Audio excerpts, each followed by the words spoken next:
बिस्मिल्लाहिर्रहमानिर्रहीम। अस्सलाम वालेकुम स्टूडेंट्स, क्या हाल है? ठीक है आप लोग? तो रियल एनालिसिस के न्यू यूट्यूब लेक्चर के साथ हाज़िर हुआ।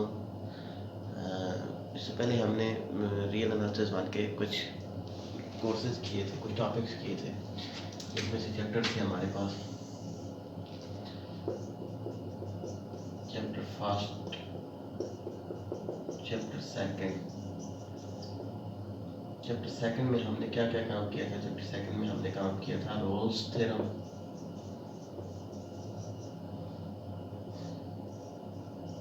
Kashi mean value theorem, Lagrange mean value theorem,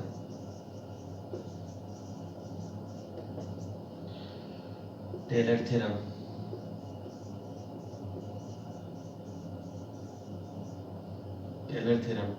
फिर उसके बाद अनडिटरमाइंड फॉर्म। ये तो था हमारे पास चैप्टर सेकंड। इस चैप्टर में हमारे पास था इन्फीमम और सुप्रीमम की कंडीशन, बेसिक डेफिनेशंस, जो हमने काम किए थे। दो चैप्टर हमारे पास हो गए थे। इसके बाद कोर्स आउटलाइन में हमारे पास आ जाता है फंक्शन ऑफ सेवरल वेरिएबल।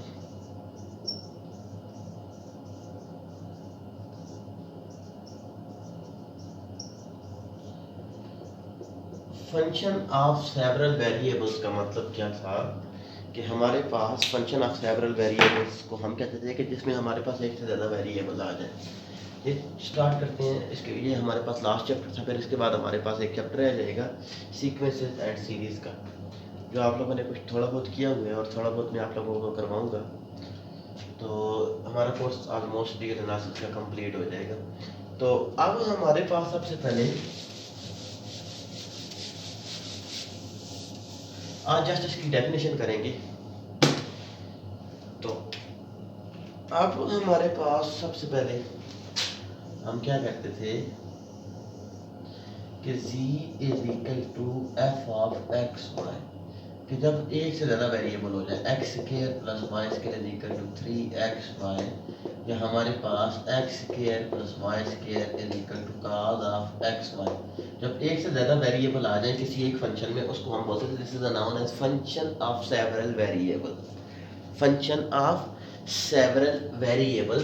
तो उसके लिए हमारे पास अलग अलग से मेथड होते थे कि हमारे पास हम उसको किस तरीके से लिमिट फाइंड आउट करते थे। Limit x approaches to 0, y approaches to a, y approaches to b, f of x y is equal to l हमारे पास आ जाए। तो हम क्या कहते थे कि limit x approaches to 0, y approaches to 0, f of x y which is equal to f of a b। तो this is known as continuous of function of several variable। Definition of continuity, this is the definition of limit। अब जब हम बात करते थे differentiability की, हम दो तरीके से इसको फंक्शन ऑफ सेवरल वेरिएबल को फाइंड आउट कर सकते थे। तो अब हमारे पास डेरिवेटिव क्या होता था बेटा, कि हमारे पास कोई भी function f of x y is equal to cos of x y plus sine of x y. कोई भी फंक्शन था, जब हम इसको डिफरेंशिएट करते थे, तो जब हम इसको डिफरेंशिएट करते थे तो वो हमारे पास क्या आ जाता था बेटा, कि हमारे पास या विद रिस्पेक्ट टू एक्स या with respect to y differentiate करेंगे। तो बाय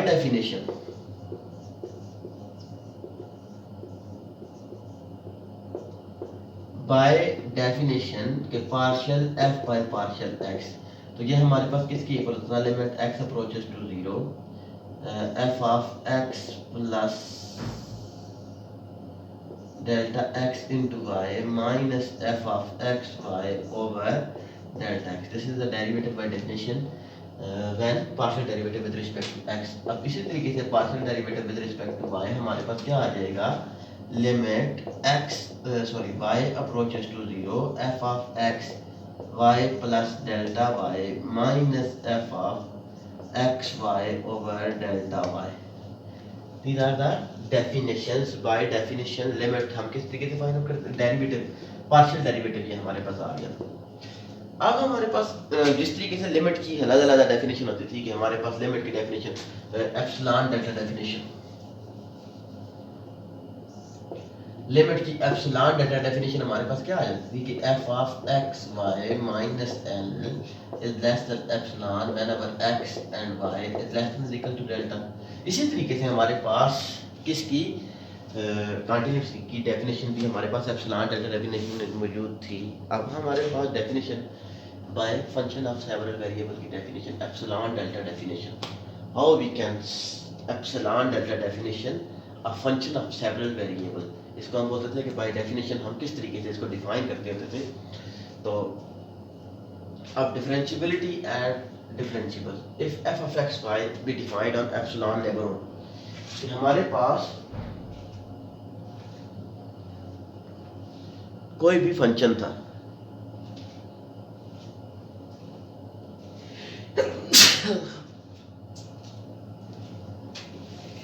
कि हमारे पास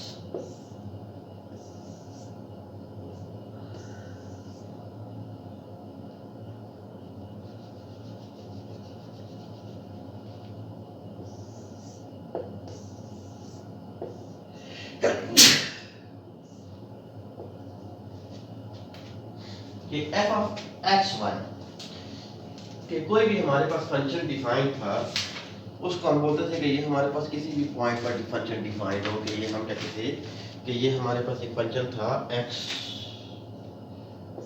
और y पर फंक्शन डिफाइन था। इसका कोई भी हमारे पास एप्सिलॉन नेबरहुड है कि इस पॉइंट का कोई भी नेबरहुड है जिसको हम कहते थे कि x plus h and y plus k is a neighbourhood of x y. कि हमारे पास किसी भी फंक्शन का नेबरहुड क्या होता था कि उसका पड़ोसी पॉइंट वो हमारे पास क्या आ जाता था। तो उसके लिए हम कहते थे कि let f of x y be defined on epsilon neighborhood of a point of x y, कि हमने x y के साथ एक एप्सिलॉन नेबरहुड फंक्शन डिफाइन किया।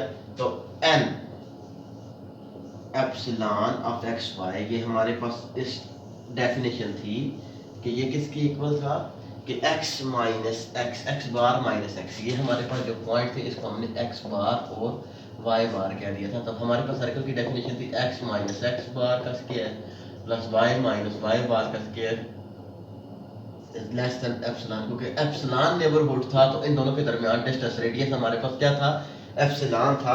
बेसिकली ये तो हमारे पास इस एप्सिलॉन की डेफिनेशन की हम बात कर रहे थे।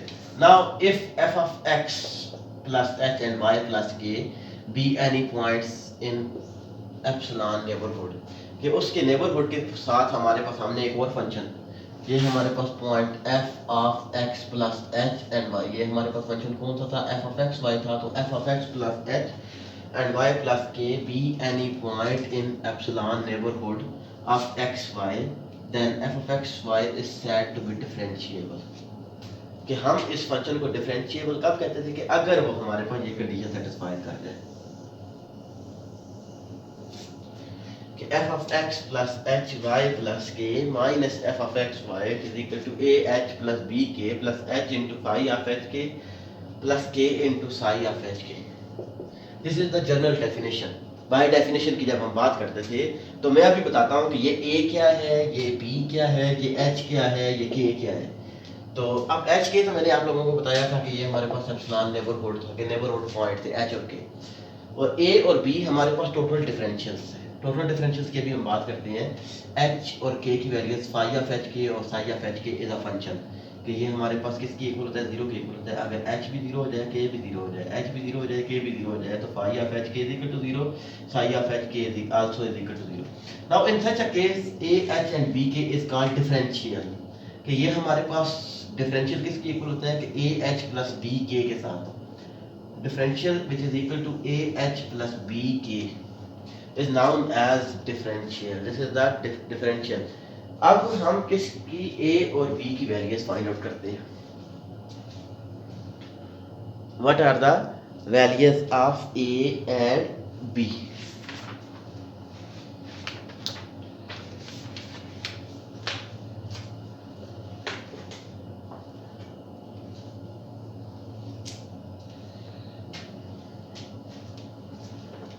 अच्छा, मैं ये रफ करता हूँ।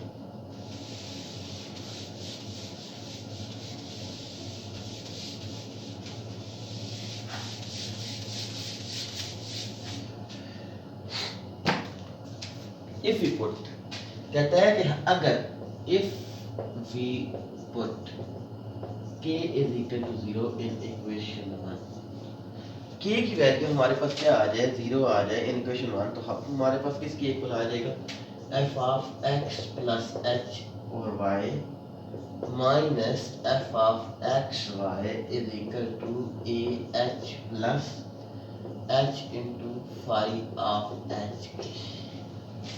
ठीक हो गया, क्योंकि k ये भी 0 हो जाएगा, ये टर्म भी हमारे पास 0 हो जाएगी, plus phi of h k plus k into phi of h k. तो अब हमारे पास क्या था कि limit h approaches to 0 f of x plus h, या हम कोई भी लिमिट पॉइंट पुट आउट कर सकते हैं, limit h approaches to 0 f of x plus h y minus f of x y plus which is equal to a।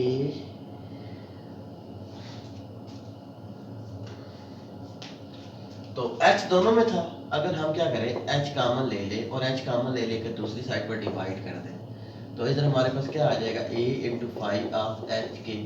तो limit हम इधर भी अप्लाई कर देते हैं, limit h approaches to 0 a plus phi of h k, ये हमारे पास आ गया था। तो limit h approaches to 0 f of x plus h y minus f of x y over h which is equal to a plus limit h approaches to, ये constant था, constant की लिमिट हमारे पास वही टर्म आ जाती है, तो five of h के। तो मैंने अभी कहा था कि limit h approaches to 0 k approaches to 0 phi of h k किसके इक्वल होता है, 0 के इक्वल होता है, तो इसको लिखने की जरूरत नहीं थी। Limit h approaches to 0 f of x plus h y minus f of x y over h which equal to a। तो a की वैल्यू हमारे पास क्या आ गई थी, a हमारे पास एक फंक्शन था जिसको हम कहते थे कि this is known as partial f by partial x। This is the definition of partial, कि हमारे पास पार्शियल की डेफिनेशन एक ये भी थी डेल्टा x, या इधर हम h के साथ हम इसको, क्योंकि h भी हमारे पास इंक्रीमेंट था, k भी हमारे पास इंक्रीमेंट था, इसको हम लिख सकते थे कि partial f by partial x which is equal to limit h approaches to 0 f of x plus h y minus f of x y over h। बात सेम ही आ जाती है, इधर डेल्टा x इंक्रीमेंट था, इधर h इंक्रीमेंट है। तो ये हमारे पास क्या आ गया था, this is known as value of h। Basically ये हमारे पास डेफिनेशन थी टोटल डिफरेंशियल्स की, डिफरेंशियल्स a और b के अननोन जो पैरामीटर थे उसको हम वैल्यूज फाइंड आउट कर रहे थे। अब इसी तरीके से कि अगर हम इक्वेशन नंबर 1 में put h is equal to 0 in equation 1, ये जो मैंने इक्वेशन 1 लिखी थी इसमें हम क्या पुट आउट कर दें, put h is equal to 0 in equation number 1, तो we will get f of x और y plus k minus f of x y over k is equal to b plus psi of h k। उसी तरीके से तो अब limit k approaches to 0 f of x y plus k minus f of x y over k which is equal to b, क्योंकि लिमिट h approaches to 5 k ये किसकी equal होता है, कि हमारे पास 0 के इक्वल होता था। तो अब हम इसको क्या कहते थे कि limit k approaches to 0 f of x y plus k minus f of x y over k which is equal to b, तो partial f over partial y is equal to b, कि a और b की हमने values find out कर दी थी। तो अब हम क्या कहते थे कि हमारे पास पिट इन इक्वेशन नंबर 2, कि अगर हम इनकी वैल्यूज किसमें इक्वेशन नंबर 2 में इनकी वैल्यूज पुट आउट कर दें a और b की, a और b की वैल्यूज हम पुट आउट कर दें, तो ये हमारे पास क्या आ जाएगा, क्वेश्चन नंबर 2 बन जाएगी total differential d f is equal to a की वैल्यू हमारे पास क्या आएगी, partial f over partial x into h plus partial f over partial y into k। तो हम इसको क्या बोलते थे,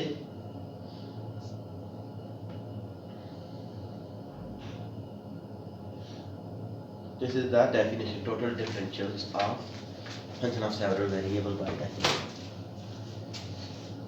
D f is equal to H.